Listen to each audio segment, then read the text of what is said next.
আল্লাহর নাম নিয়ে এই দেশের শতকরা 90 থেকে 95% মুসলমান।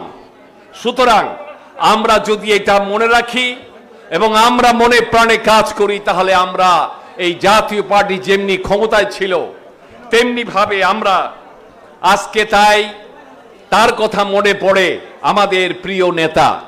উনি একজন সাধারণ সৈনিক থেকে এই দেশের 54 বছরের ইতিহাসে 53 বছর পার হয়ে একজন দেশপ্রেমিক সৈনিক হিসাবে রাজনীতিবিদ, আমাদের যে ব্যর্থতা, বিভিন্ন দল ক্ষমতায় এসেছিল, রাজনীতির বড় বড় কথা বলেছিল, ধাপ্পা দিয়েছিল, কিন্তু উনি একজন ডিসিপ্লিন সেনাবাহিনীর সৈনিক হিসাবে সেনা প্রধান হয়েছেন, বাংলাদেশের মানুষের সংস্কারক হিসেবে বিশ্বের মানচিত্রে ইতিহাস করেছেন। তার নাম পল্লীবন্ধু হোসেন মোহাম্মদ এরশাদ। কথা কি ঠিক আছে? আজকে বন্ধুরা, তাই আমি মনে করি বক্তব্য দিতে গেলে অনেক কথা বলতে হয়, আমি এখনই শেষ করব। অনেক বক্তা আছেন, ডেলিগেট অনেক বক্তারা বিভিন্ন জেলার বাকি আছেন।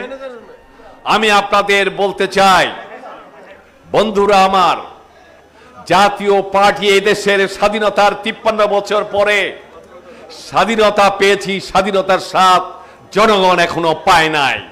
মুখে বড় কথা বলে যিনি এই দেশের মানুষের সংস্কার করেছেন, যিনি 460টি উপজেলা করেছেন, যিনি রাষ্ট্রীয় ধর্ম ইসলাম করেছেন, যিনি মসজিদ মাদ্রাসা মন্দিরের বিল মওকুফ করেছেন, যিনি পিস কমিটিতে সোলজার পাঠিয়েছেন জাতিসংঘে, যিনি বাংলাদেশি ইতিহাস পাল্টে দিয়েছেন, তাকে বলে স্বৈরাচার।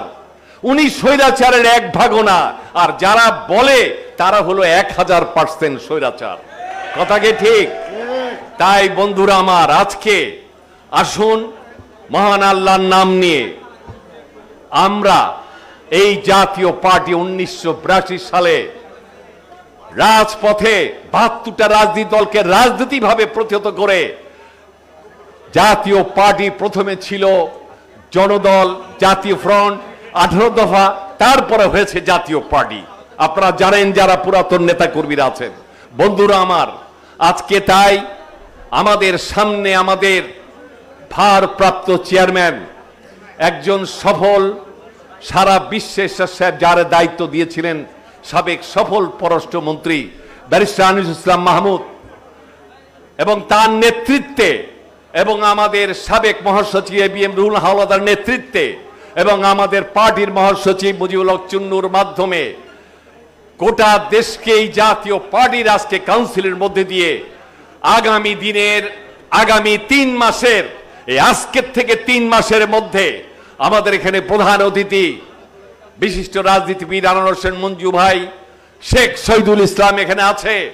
আমি উদাত্ত আহ্বান জানাবো, আপনি যেভাবে এরশাদ সাহেব আজকে এখানে আপনি আমাদের এখানে প্রধান অতিথি এসেছেন, আমরা ইনশাল্লাহ এই বৃহত্তর জাতীয় ঐক্য করে জাতীয় পার্টি 3 মাসের সাংগঠনিক ভাবে সারা দেশ চুষে বেরিয়ে আগামী দিন জাতীয় পার্টি জনগণের প্রত্যাশা পূরণ করবে ইনশাল্লাহ।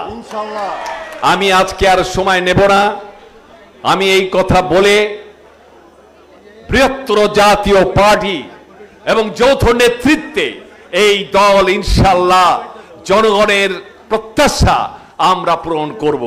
আমাদের সেই পল্লীবন্ধু আজকে শুয়ে আছে। আমি মনে করি মহান আল্লাহর নাম নিয়ে যে আজকে আমাদের এই দেশপ্রেমী সেনাবাহিনী, আমি মনে করি পল্লীবন্ধু এরশাদ সাকসেসফুল রাষ্ট্রপ্রধান এবং এদেশের সেনাবাহিনীর জন্য যা করেছে, এই